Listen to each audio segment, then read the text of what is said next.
sometimes our adventures don't turn out exactly as we hope. And so for me, in New York, as I was trying to find new ways to serve, new ways to kind of live out this charism of mercy, I found out about a program that connected commuters with sandwiches. And the idea was that, New York is a place where there are many people in need, and you run into these people literally almost every day on your way home from work, on your way to anywhere on the subway. And that the idea would be that that you're on your way home, and you will be ready. You'll have something to present to somebody who says, I am hungry, and you have food to give them. And so I went to this central location, and I was paired with several other volunteers, and we were each given, 4 or 5 brown paper bags with a sandwich, a juice box, a little snack inside. And our group was sort of sent on our way to hand out these sandwiches. And now we went to Penn Station. Now this is Penn Station. If you haven't been to New York, this is what it looks like, and it's often filled with people in need. So I kind of felt, I was like, great, we're gonna meet a need. And I also thought, like, great, this is gonna be easy, right? We go, we hand out our sandwiches, we feel happy, we get on the subway, we go home, done. So our group goes, and we start wandering around Penn Station, and it is a warm evening, and we're in there, and we cannot find a single person that looks like they need a sandwich. And so we're kind of looking at each other, and none of our group really know each other that well, and a couple of the guys, start looking at their watches like, I want to be merciful and all, but I got a train to catch as well.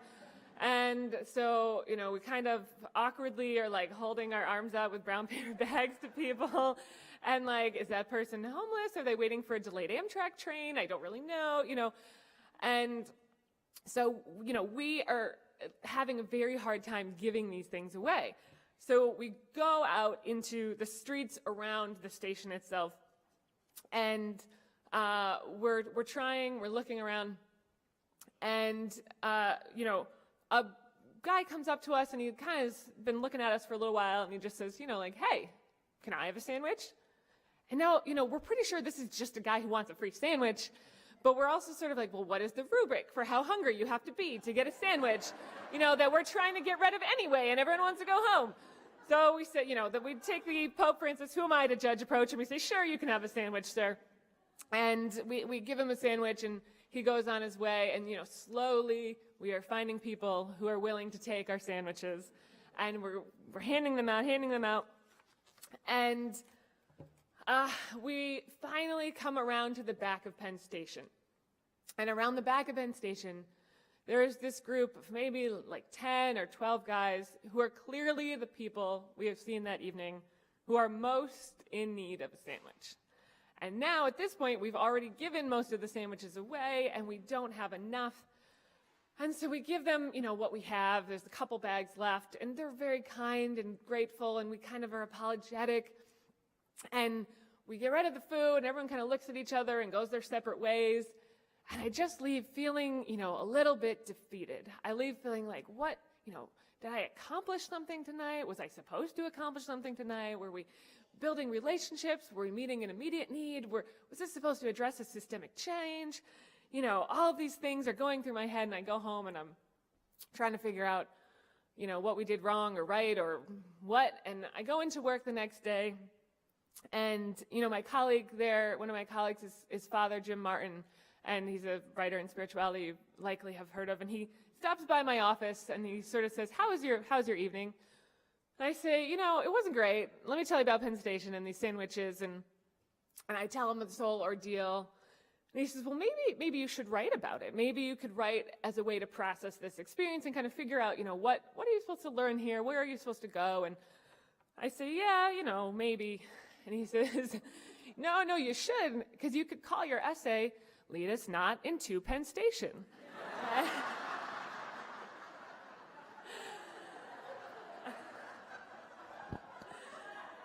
And so I tell this story not to put Father Jim's cleverness on display, because it's evident in many of his books, but because I think at the heart of this story, there really are a lot of questions that get to the heart of what a lot of us struggle with as we try to live merciful lives in our world, in this year of mercy, in the years to come. And I know that I am here, please know that I am here sort of as a person who is speaking descriptively, not prescriptively, that I know that all of you have lived so many merciful moments in your lives, and I am not here to say, well, now you're really going to know, because I'm going to tell you. It's not that.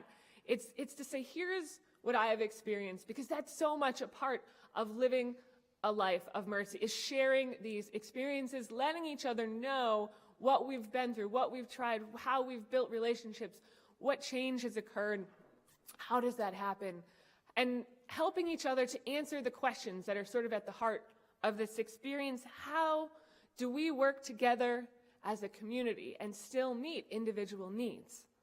How do we identify who is in need?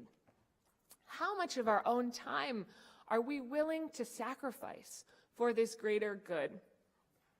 And how does the knowledge that people are in need really kind of change how we live our lives, when often it's so much easier to just go home? And so in an effort to answer these questions, I embarked on this kind of spiritual experiment, which I wrote about in my book, where I tried to sort of do each of these corporal works of mercy, that feeding the hungry, giving drink to the thirsty, clothing the naked, sheltering the homeless, visiting the sick, visiting the imprisoned, and burying the dead.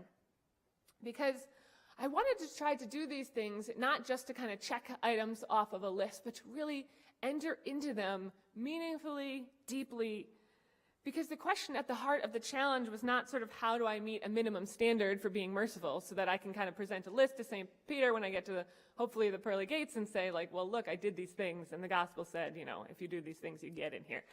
But rather, how do I do these works of mercy sincerely, meaningfully, in a way that really truly builds relationship with each other, with God? Now, Pope Francis has spoken quite a bit about this idea of mercy, and my sister says I should probably be paying him some kind of PR fee for the book for talking about mercy as much as he has. But he talks about this idea of encountering individual persons one at a time, and that's so much at the heart of what mercy is.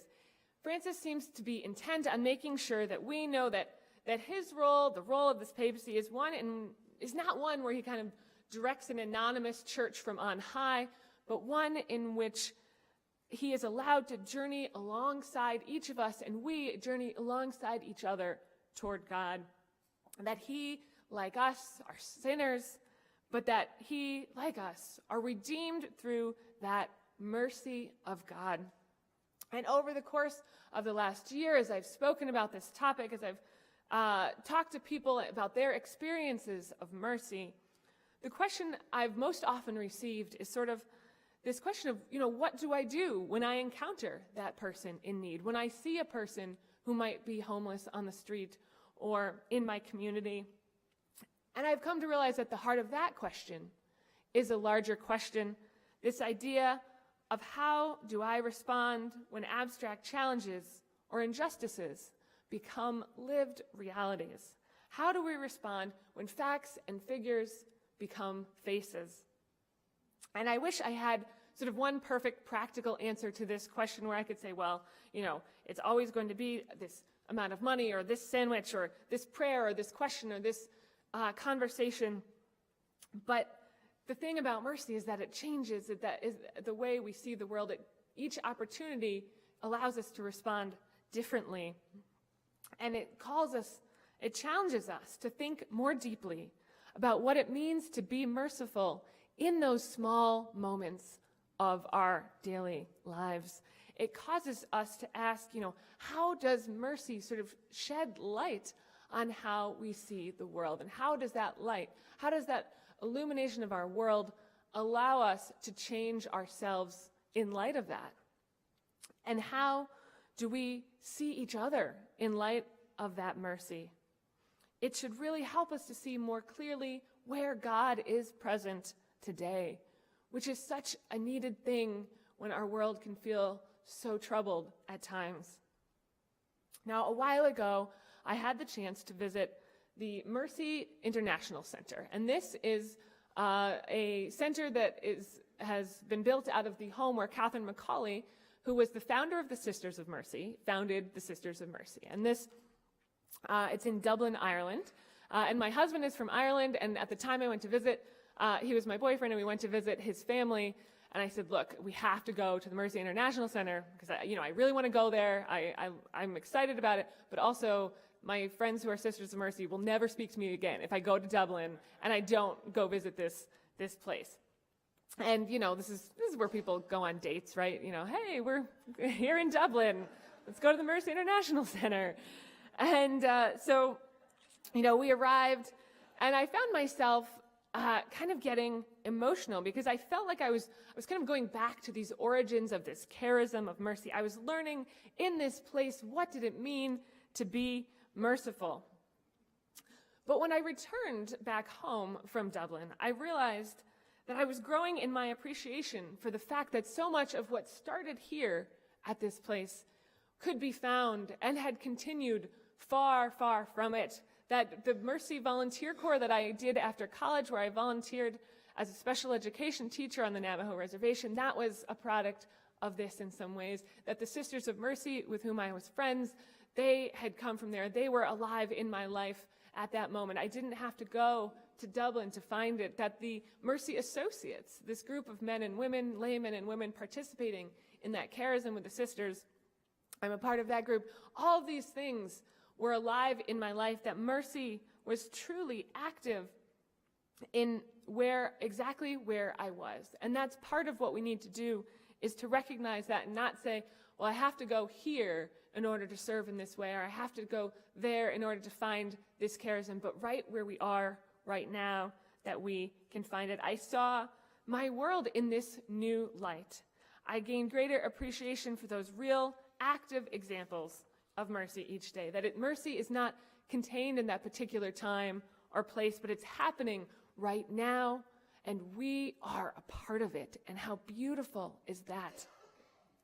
Now, as I said, Pope Francis has talked quite a bit about mercy, and for Francis and for all of us, I think, mercy becomes this motivating force. It's not passive, it's this active force that really furthers the work of justice and love. He talks about the fact that the ministers of the church must be ministers of mercy above all. And he says this must, right? This is not an option where we say, well, I want to do some work, but I don't want that mercy thing. I'd like to do it my own way. In fact, it's part of everything that we do. It's mercy, if we're thinking about it, is integrated into all of our actions, all of our interactions with each other. And mercy calls us and allows us and requires us to become better. It's this call to all people of goodwill everywhere. So, how do we begin that? And the answer perhaps can be found in a word that Pope Francis kind of invented in a sense. He talks about this idea of mercying. He turns that noun into a verb. He turns that sentiment into an action and calls us not only to have mercy or to show mercy, but to truly embody mercy. It emphasizes that active element as that force that binds us, that compels us, that enables us to love one another more fully. And that call for mercying is at once a call to humility and a call to greatness. It really pushes us to acknowledge that dignity of our fellow travelers on the journey, the reality of our own faults. In short, mercying is this call to really listen to one another with love. And when you think about living mercy, we have to think about how do we do it in the context of our community, right? How do we bring that light of mercy to our community? How do we unite our parish or our city or our friends or into a kind of cohesive group that has that feeling of family, of camaraderie? And sometimes it's as small as, feeding the hungry by being the person signed up to bring the donuts to Mass, or issue an invitation to somebody to join you in an act of service. Those invitations of mercy are so important. Invitations tell us you are not alone. You are not alone in this effort to live this merciful life, to bring this light of mercy wherever you go. And one person who I've really been inspired by, as I'm sure you've probably heard of as well, is Father Greg Boyle. He's a Jesuit who works with former gang members, and he talks about this idea that the measure of our compassion lies not in the service to those on the margins, but in our willingness to see ourselves in kinship with them. So it's about that relationship. It's about that give and take, that back and forth. And how do we do that? And I think about my own mother, who used to try to kind of emphasize this with me without my ever really realizing it. She would take us when we were young to a soup kitchen, and sometimes we would go and we would serve at the soup kitchen. We would help serve the meals, and sometimes we would just be signed up to make a meal and to drop it off. And on those times when we would drop off the meal, it would often be this hamburger macaroni casserole that we would bring and deliver. And when we would go back home, we would always have that same meal at home, that hamburger macaroni casserole. And I remember, because I was not a huge fan of the hamburger macaroni casserole, but I realize now what she was trying to say, and what she did say at the time, but what didn't maybe sink in, or did sink in, but I didn't realize it at the time, was this idea of we're not giving, from the leftovers of what we have. We're giving from our very selves. We are in kinship with the people with whom we serve. We share that same meal, that same food, even if we are apart from them at that time. It brings all people into that light of mercy, which offers us the chance to kind of see each other in a new way.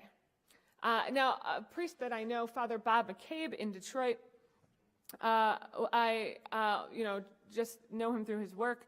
He's a photographer who has gone around Detroit to take pictures of the city and kind of capture the essence of the people there. And a lot of the people he's encountered have been homeless or in need. And so these are some of the photos that he's taken. But he also makes sure that when he takes these photos, he stops and talks to people. He's not just sort of using a telephoto lens from afar, but trying to be in conversation with people, to get their own stories to pair with these photos, to talk to people that he encounters. And he says, when dealing with people, maybe we all need to look a little deeper, a little closer, a little longer to see that human spark, that light that is there, that dignity. There's a beautiful humility there that I know that I can learn from.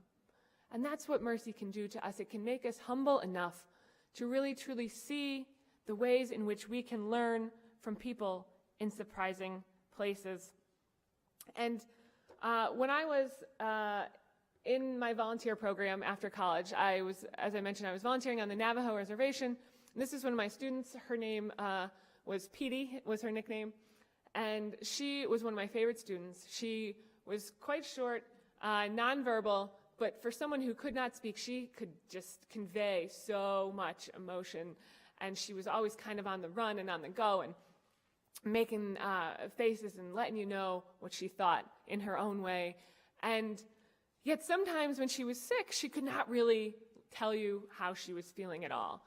And so one day in class, I was with my co-teacher, and Petey just gets sick, all over herself. And my co-teacher says to me, sort of like, okay, your turn, go clean her up.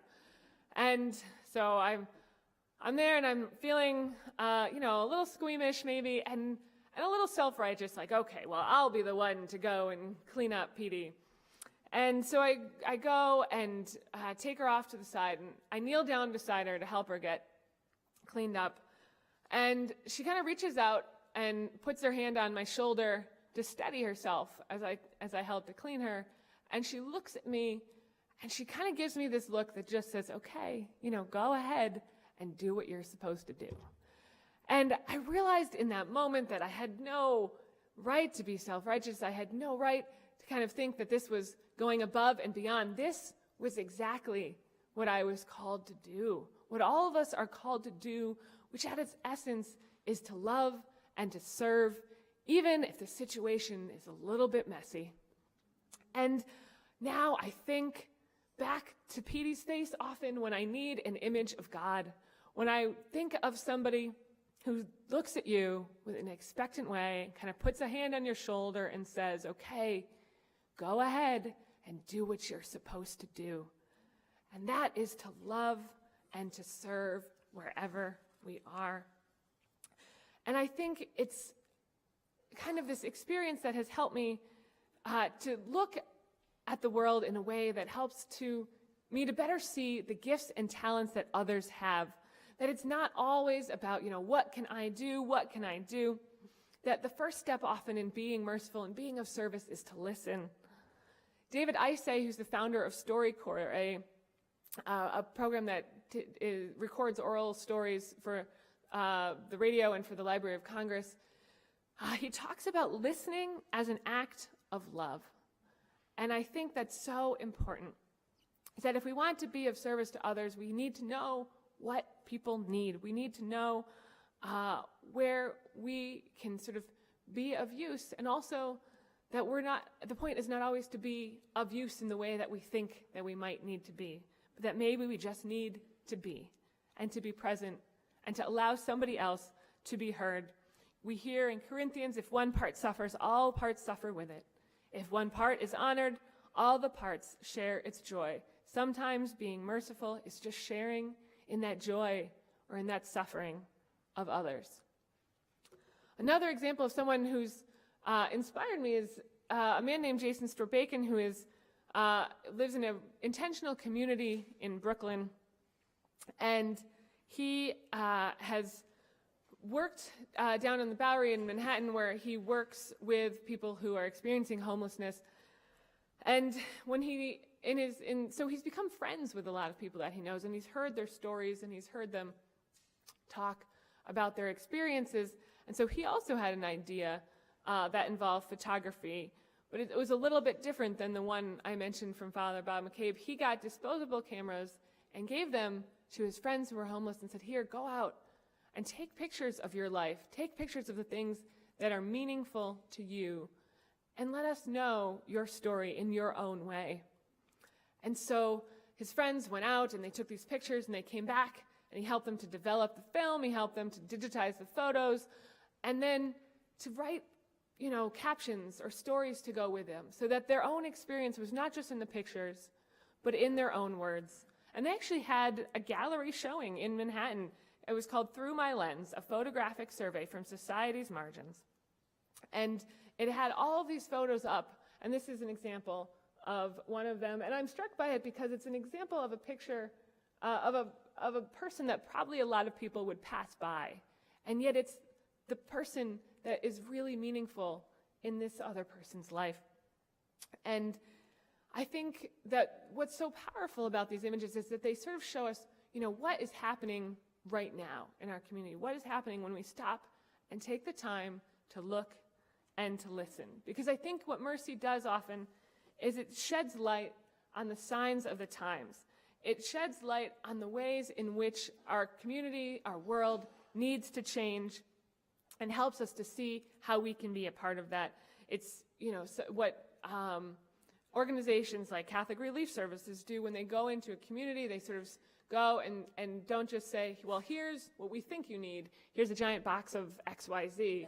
It's how can we help your community to become more sustainable? How can we help address the needs that are here? And, and those needs might be different for each community at different times in our lives. And the ways in which we can serve might be different at different times in our own lives. And, when I was in college, I participated in Habitat for Humanity. And I would go and we would take these spring break trips to a place where we would help to build a house. And this was kind of an adventure for us. We had a 12-passenger van that we got to drive, and we would go to some church where we would sleep on a gym floor for a week and on these air mattresses that sort of like slowly deflated overnight. And we would go out during the day and we would hammer and we would nail things, and probably someone would have to come back later and fix them. And we would go home and we would boil this like giant pot of pasta with like no spices and like a jar of sauce and think this is the best meal we've ever had because, we've worked hard and we put in a day's work at work worth doing. But when I look back on these experiences, it's not necessarily the actual work, that hammering, the screwdrivers, that really sticks out in my mind. It's the chance that we had often to talk to the people who were going to live in these homes, who were putting in their sweat equity hours working alongside of us. That chance to hear their stories, to listen, to understand their experience, and to be able to put that into a broader context of, why is our society or our system working against you, or why have you had trouble working within our society? What are the challenges that you have faced? And to hear those and to talk about those things, has really helped me to kind of put all these issues into a context. And it's these small things that kind of come together, one by one. But sometimes communities need things that you can't necessarily provide also, that a community within itself needs to kind of create. And a couple years ago, I had the chance to go with Catholic Relief Services to Rwanda, where I was reporting on the 20th anniversary of the genocide that took place there in 1994. And we talked with people about how the nation had recovered, how the government had recovered, how the church had recovered, how communities, how neighborhoods had learned to heal, to grow, to move forward from a 3-month span in which, some estimations, nearly 1 million people were killed, and people killed by their friends, by their neighbors within these communities. And so when we went there, I wasn't really sure, again, what to expect, but I knew that they had created, that Catholic Relief Services, the government, the diocese there had created these community healing and reconciliation groups. And this idea was that in these communities, there were people whose families had been victims of the genocide and people who had perpetrated that genocide living alongside one another as neighbors.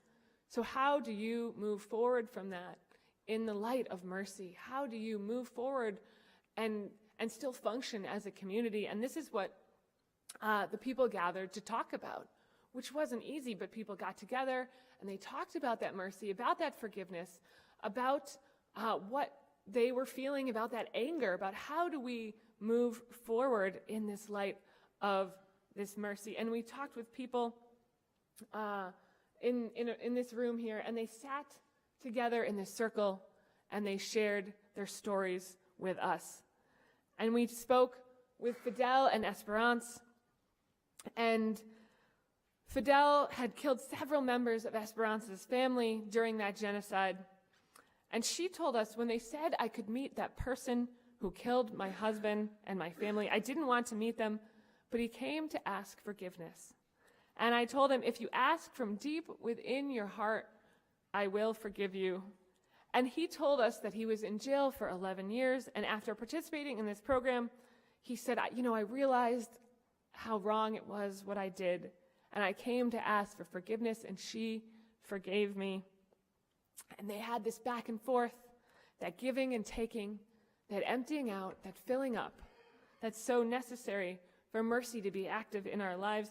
And they told us this, not sitting, on opposite sides of that room, but beside each other in that circle, their hands intertwined in a way that sort of represented the way in which their lives had inextricably been bound, in a way that neither had been would have chosen, but which had changed both of them in really powerful ways.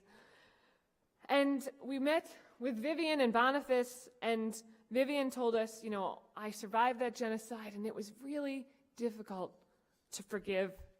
But she not only managed to do so, she managed to help Boniface, who had harmed her as well. He was in prison for 10 years, and during the genocide, he had destroyed her home. And when he came out of prison, he learned that Vivian had been living in peace and harmony with his wife, who was still her neighbor. She helped his wife to feed him while in prison. Another member of the community whose relatives he had killed also forgave him, and all of them lived together in peace. She assists me in my poverty, he said. Today we are united, and together we focus on that future. They gave food to the hungry, drink to the thirsty, but also fed and nourished her soul and his through these acts by being merciful in the way that Christ is merciful. And these are beautiful and generous and large acts of mercy. And however, not every act of mercy is going to be that obvious, is going to be that overwhelming. And we must not forget to recognize those small moments of mercy in our everyday lives. Those moments of mercy that come up that we might not take the time to recognize. And I know a lot of people that I speak to say, this idea of these corporal works of mercy, this is nice, but I have a job and I'm caring for a sick parent, or I have to watch my grandchildren, or I just had a new infant child.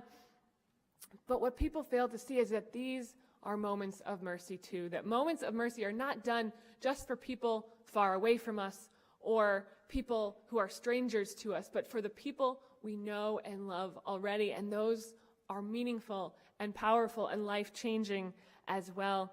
We need to lift up those moments of mercy that we already do, because it can be found in those ordinary acts if we just know how to look. As a new mother, I am learning what it means to feed the hungry, to give drink to the thirsty, to clothe the naked, to remove a dirty onesie and clothe the naked again and again and again.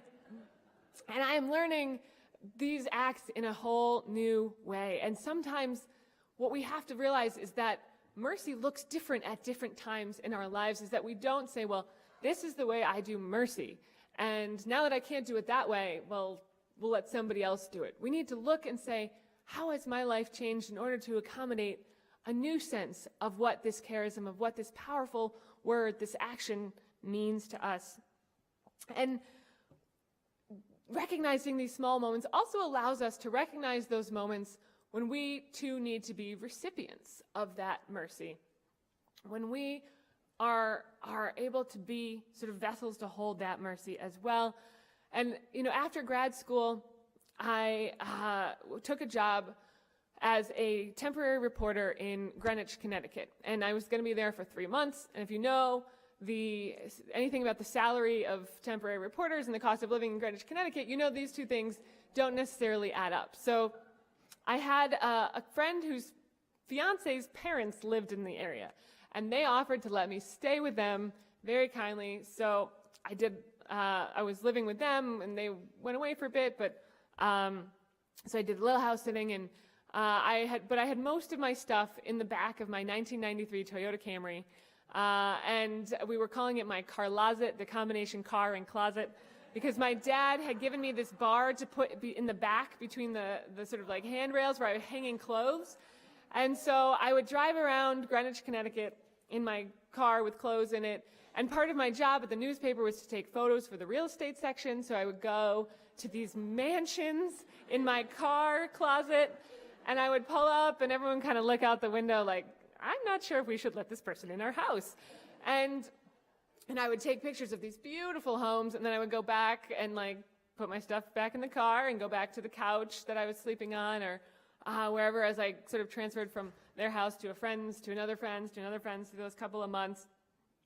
And but what that experience taught me was the true value and meaning and wonderful opportunity that hospitality can bring. And so I pledged to myself, look, if I'm ever in the position to do so, I will let whoever needs a place to stay with me, because I really appreciated having this place to stay during that time and all these people who had opened their homes to me. And that's, it's sometimes challenging, but if you guys want to come to just, well, I live now with my husband just outside of the city in Hoboken, New Jersey. But if you want a trip to the city, you're welcome to stay in our one-bedroom apartment with an infant child and us. It's great. But it's, so I've tried to kind of pay that forward and say, anyone who needs a place to stay can stay with me. And occasionally, this backfires. My brother called me up once and was like, oh, my friend from school needs a place to stay this weekend. And I was like, oh, okay. And I was like, how do you know him? And he's like, I don't really know him that well. He's just from this class. And he's coming with his sister, and they're coming the end of this week. And I was like, okay, all right, no problem. And then they arrive, and it's the middle of summer in New York. I have no air conditioning. My light fixture has somehow filled with water from the apartment above, so you can't use the light in the bathroom. So I was like, welcome. It's 90 degrees in here, and you need this flashlight to use the shower. So, sometimes maybe the people would have preferred to stay elsewhere, but I was glad to have them in my place anyway. But it kind of has caused me to kind of open up to say, yes, come stay with me. Let us be in this, whatever the situation is, together. Because, and so I think this sort of is an example in the sense of that living these lives of mercy, often we think, okay, I want to do this service, I want to be this way, I want to live out this charism in this sense, and I want to do it really well. I want to do it perfectly, and I want it to be exactly this way or impress this person. But being merciful means we're going to make mistakes. It means we put ourselves out there in situations that are not necessarily perfect, with people that are not necessarily perfect, ourselves included, and that's okay. We don't have to know exactly how it's going to go or exactly what we're going to say when we enter into situations of service, when we enter into mercy. We don't always need to know what to say, to make a good first impression. But we want to be authentic. We want to be our truest version of ourselves when we come, because I think that's what we can offer that others cannot. We can offer our truest selves to the person that we are in front of at that moment. And so no matter what you're doing, whether you're handing out sandwiches or serving in a soup kitchen, or taking care of an aging parent or a young child, when we present our authentic selves, we give those things in a way that nobody else can. Because I think it's easy to say, well, what does it matter whether I give out that sandwich or she gives out that sandwich, because they get the sandwich either way. I'm going to go home and watch Netflix. But I think when we see that as a true relationship, as a true interaction of our truest selves, one person to another, we realize that it's irreplaceable. And, that's challenging, though, because it asks us to kind of be in situations in which we don't know how things are going to turn out. And I mentioned this desire to be hospitable. It sometimes has been challenging. One time, a friend of mine who's had a really tough time of it her whole life. She and her infant son lived in the Bronx. They ended up moving out to Detroit, and then they tried moving back to the city, and they didn't have a place to stay. And so she actually G-chatted me from a Best Buy in the Bronx saying, look, I'm here. This is the only internet I have. I don't know where to go tonight. I was in the shelter system last couple nights, but they kicked me out because they said I can stay with my sister, but I can't because this, that, and the other thing. I have nowhere to go. Can I come stay with you? And so, of course, the answer is yes. The answer is, so I say, yes, you can come. But in like my heart, I was sort of like, but this was the weekend I was going to spend on my own in the apartment and clean and get all these things done. And I have a talk to give about mercy. So, I'm really busy.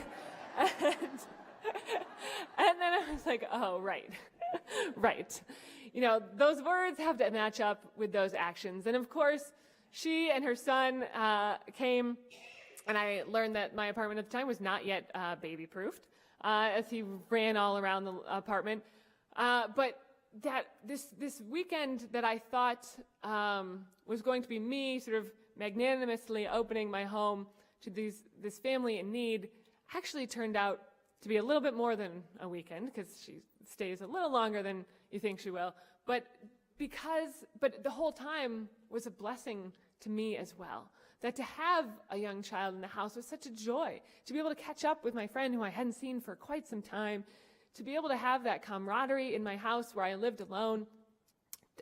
She's a much better cook than I am. To be able to eat, real meals was wonderful. To be in that place in a way that I hadn't expected really kind of opened me up. And I think, another example of my learning from this experience of mercy was when I traveled to San Quentin State Prison. So this is San Quentin State Prison in California there.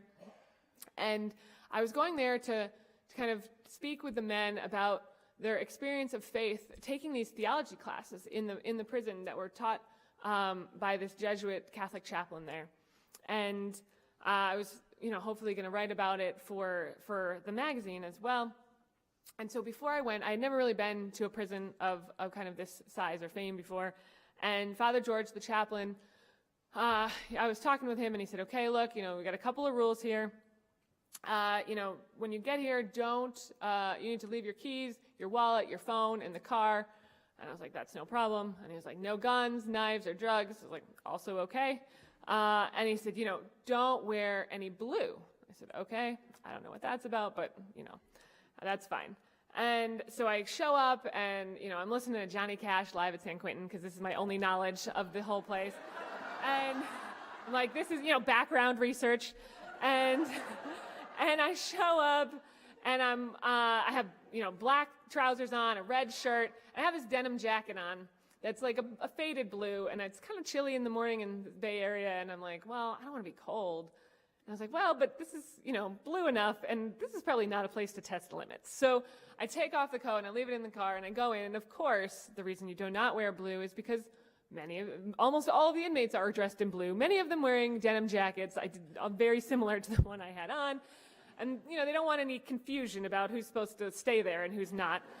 And so I was glad to have this guidance from Father George ahead of time, this kind of mercy mentor. And these are people I like to kind of find in my life, people who have done these things longer than we have, who know a little bit more about this or that way of being merciful, this or that act of service, who can teach us, who can tell us exactly kind of how these things might go, and to learn from them and to kind of move forward in their company. And so I went to San Quentin, but I think my biggest mistake was not, the jacket.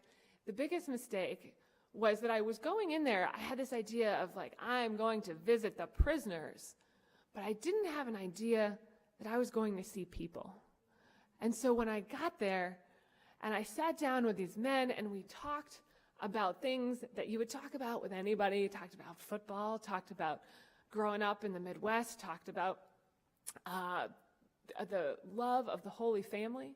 All of these things that we had conversations about, desire to forgive ourselves for things we had done wrong, mistakes we had made, really opened my eyes.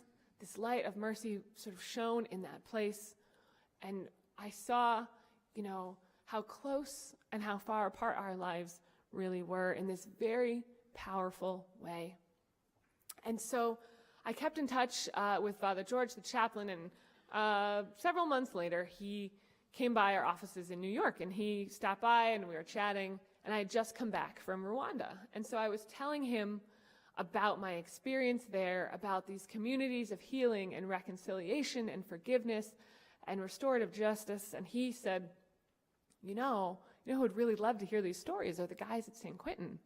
You should come back and talk with them about this experience that you had there. We have a restorative justice group. These guys meet every day or every week, and they talk about, how do they forgive themselves? How do they seek forgiveness for the things that they have done? And I said, well, I'm not an expert on any of these things, like any of these topics at all. And he said, you don't have to be an expert. You just have to kind of be that conduit for grace, in a sense, that sense of, you heard those stories from the people that you met in Rwanda, and they can't come to San Quentin, but you can. And the men at San Quentin would benefit from hearing stories of people who in some ways have been through some things that are very similar to what they have experienced emotionally, although very different in other obvious ways. And so I said, okay, that sounds good. So I went back to San Quentin and went and chatted with the men. And again, I didn't know what to expect, because I didn't know, are these guys sort of forced to come here? Are they going to all fall asleep while I'm talking? Are they interested in this topic? Are they open to talking about it? And I get there, and we're in the chapel, and it's this room of maybe 70 or 80 men. And tell them about my experience, about the experiences of the people that I met, about this forgiveness, about this reconciliation and healing. And these guys could not have been more engaged. They could not have been more eager to hear these stories, to share their experiences, to talk about what they've been through, what they've felt, how they've healed, how they've sought that forgiveness, how they have really had trouble forgiving themselves at all. And it was this real moment of grace in this room with all of these imperfect people together, all of us with all of our faults and our flaws, our imperfections, our mistakes, had somehow brought us together in this room for this moment of real grace, of real mercy, of real connection, of real community in this really powerful way. And what it taught me also was the ability of our communities to kind of see things in us that we don't necessarily see in ourselves. That when we are in a community of mercy, a community focused on this charism, we are able to pull out those traits that each of us have from each other and say, you know, you are really talented at X, Y, or Z, or you have this real ability to do this or that, and why don't you use this for the good of our community? How do we pull those qualities out of each other and pull each other up together to build up a bigger community, to build up a community more full of love, of grace, of service? How do we allow ourselves to truly be open to this power of mercy in the world? And, you know, if we allow this, how do we allow mercy to transform us? Because this is the kind of transformation that mercy requires. It asks us to change how we live our lives in sometimes subtle, sometimes drastic ways. It seeps into our bones. It settles on us. It says to us, okay, get up, get going. Mercy puts a hand on our shoulder and says, okay, go ahead and do what you've been called to do. We're reminded of this week after week at Mass as well. Take this, all of you, and eat it. This is my body given up for you. Do this in memory of me. We are called to receive that body of Christ, but we are also called to build it, to take, to give, to do, to take that time, to give of ourselves, to do something kind for someone. Father Jim writes in his latest book about being struck by this idea that Jesus truly offered his body to his ministry, not only in death, but in life, that he takes his body around from place to place to be with people where they are. And we do the same. And so when we receive communion, we are called to build communion with others. We take our own bodies around in his memory. In our works of mercy, we both become and tend to that body of Christ. And so true community means coming together on behalf of each other, both in spite of our differences and in celebration of them. It means that we step out of our usual habits and patterns. We let each other know that everyone is welcome, that all people are at home with us. And this is one more thing that Christ's mercy calls us to, that sense of joy that when we are together, this mercy should build us up. We should feel joyful, that there's a difference between saying, here's your sandwich, and hello, welcome, what would you like to eat? You know, that being present in those acts of mercy is important. It's not just fulfilling that act, but truly being present there. And I'm reminded when I sort of feel a little bit down or that these works become a little too monotonous, I think of a friend of mine who was received into the church through RCIA. And she went up for the first time for her first Eucharist. And the sponsors were all kind of in this row, in the front row of the church, in the front pew. And when she received the body of Christ, and then she kind of looked over at me, and I kind of smiled and gave her like this little thumbs up. And she turned and like ran and went, ee! And like ran across the front of the church toward me and kind of tackled me and gave me this hug. Like she was that excited to be participating in the church in this way. And I think about that because I think maybe that's not a usual reaction to this experience. But maybe we could feel like that more often when we participate in these things, that participating in this communion with each other, participating in building up this body of Christ should make us happy, should make us want to run and hug somebody sometime, should make us feel a part of this larger community that can really, truly bring us that joy, that we can be willing, to be changed, to change how we see the world. Because the more we do these things, the more we kind of realize how important they are. That makes it both kind of easier and more difficult, because we find sort of more motivation, but we actually have to make adjustments. And if we're trying to remain vigilant about where Christ is calling us, it helps that we have that community to keep us awake and to keep us on our toes, to put us in situations that we might not otherwise expect ourselves to be in.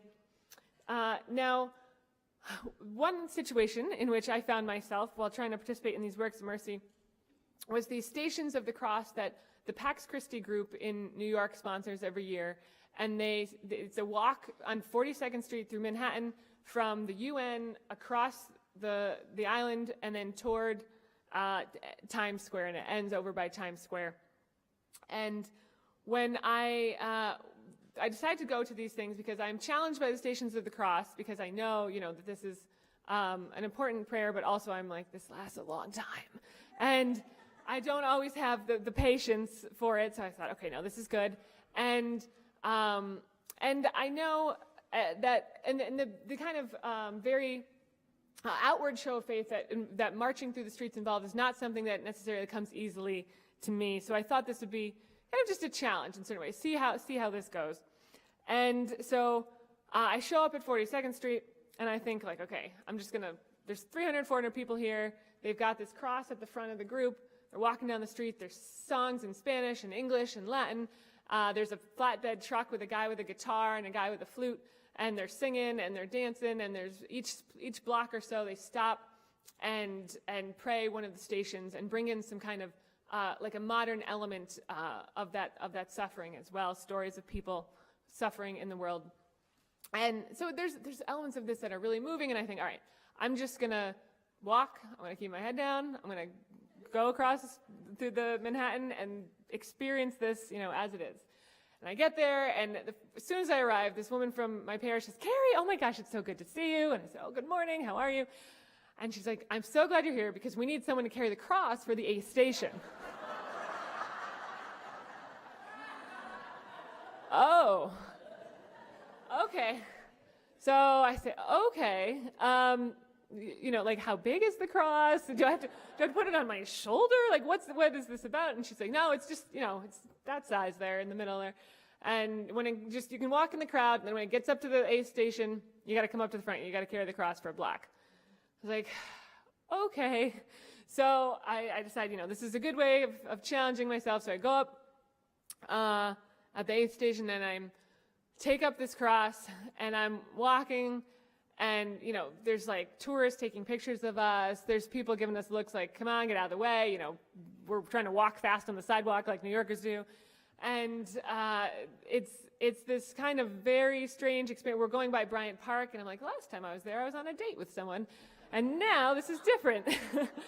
And so we're going forward, but it was definitely out of my comfort zone, but it was very moving in other ways. It was very moving to be a part of that crowd in a way that I didn't expect, to think about what it means in sort of a metaphorical or literal way, this literal way of carrying this cross. Made me think more deeply about the ways in which I am willing or unwilling to take up those small crosses that come in my daily life, that pull me out of where I want to be, and to say, sometimes that is what you need to do at that moment, to take up that cross wherever you are, even if you don't expect it, even if it's hard, even if it's embarrassing and people are taking pictures of you.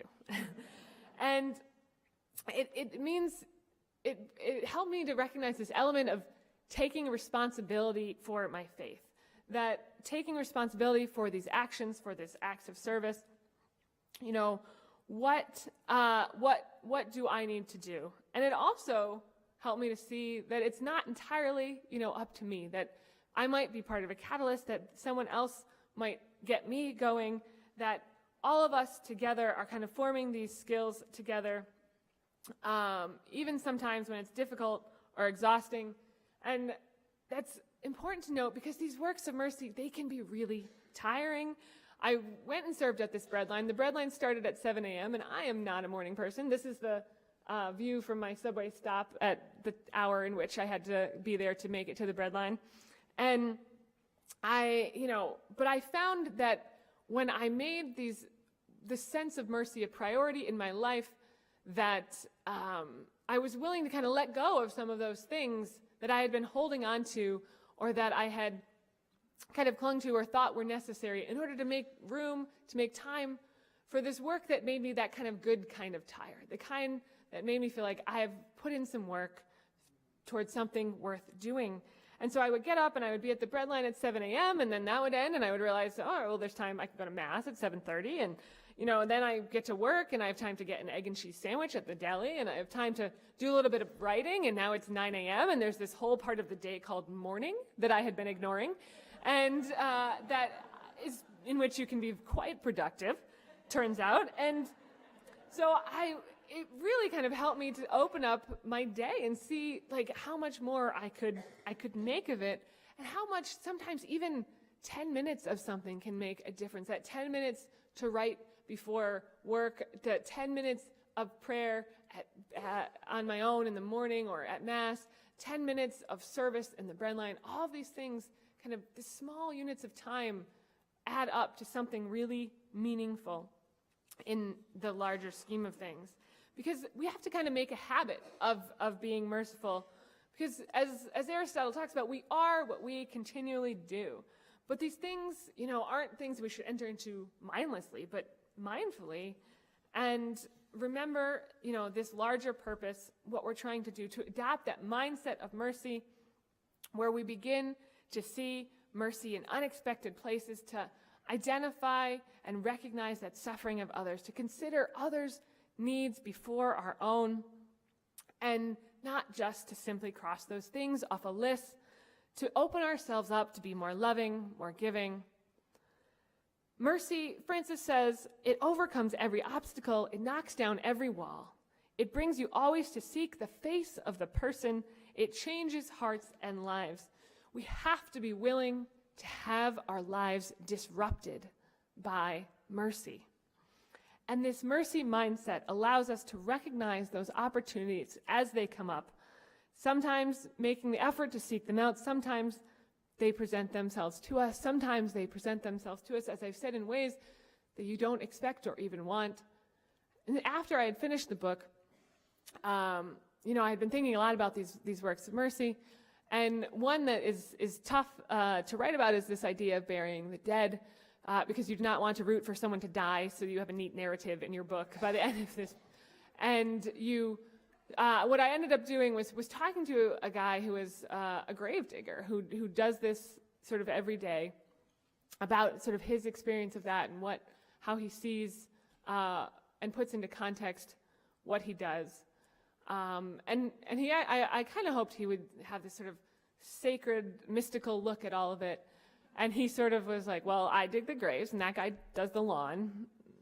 And, this is what I do. This is just how I go about, every day of my life. And in some ways I found it quite refreshing in the sense of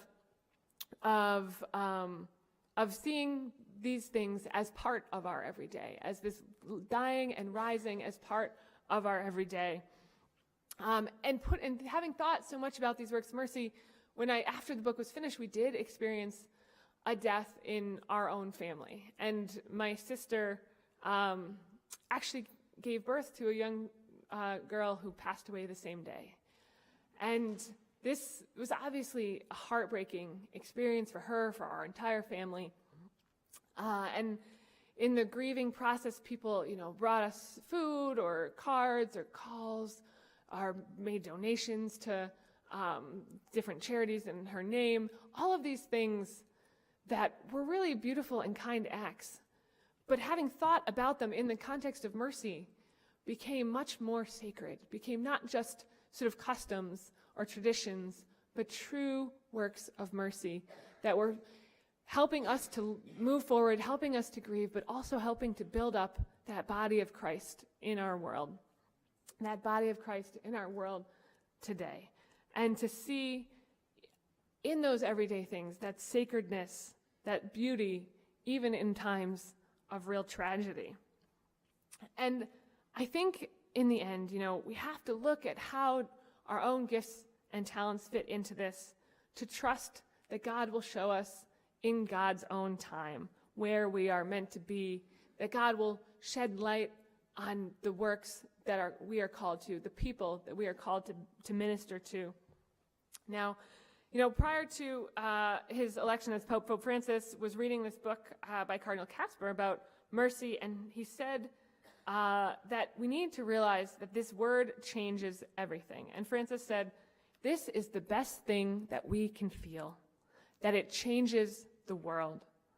And the way he put it was that a little mercy makes the world less cold and more just. And that's just a little. And the good news is that all of us can do a little. And so that brings me back to that place in Dublin where Catherine Macaulay started, trying to change the world with her form of mercy, to that history that we remain a part of, because she, for all her connections in this world of mercy and to this word of mercy, was not the first person to try to be merciful, and she was not the last. The light that mercy offers has not dimmed since her time. We too are part of that history. We too are making that history. We get to decide what to do in that next step. We get to decide the role that mercy plays in our world today. And Lord knows we need more mercy in our world today. A friend of mine, Sister Camille, who's a sister of mercy, once offered me some advice, and she said, never let a woman stand alone. And I think this is good advice, but I think it also applies to everybody, to men, to women alike. And in some ways, it really sums up that purpose of living a life of mercy, to let each other know no one has to go it alone. All of us are in this together. And I was reminded this again of when I returned, because outside of Mercy Center International is the statue of Catherine Macaulay, and she has her hand out like this, and it's open. And the sisters said that occasionally in the mornings, on the weekends, they'll come down and she'll have a beer can in her hand. But the day that I visited, she was not drinking. And so I was able to go up to, and I know, right, it's a statue. It's not Catherine Macaulay, like, preserved in some way. It's a statue. But it was this sort of tangible element of that place that I wanted to be a part of. And so you can go, and I wanted to just, put my hand in hers in that place. And to me, it was just such a beautiful symbol of that mercy, of what it calls us to do, to reach out to each other, to hold on to each other, especially in these times that seem dark, to know that we're not alone, to know that we guide each other forward, that even when it's hard to see where we are going, to know we pull each other along, that we're connected through this long line of people living out mercy, that we pull each other along, we pull each other forward down what Catherine called that principal path of mercy set out for those who seek to follow Christ. Thank you.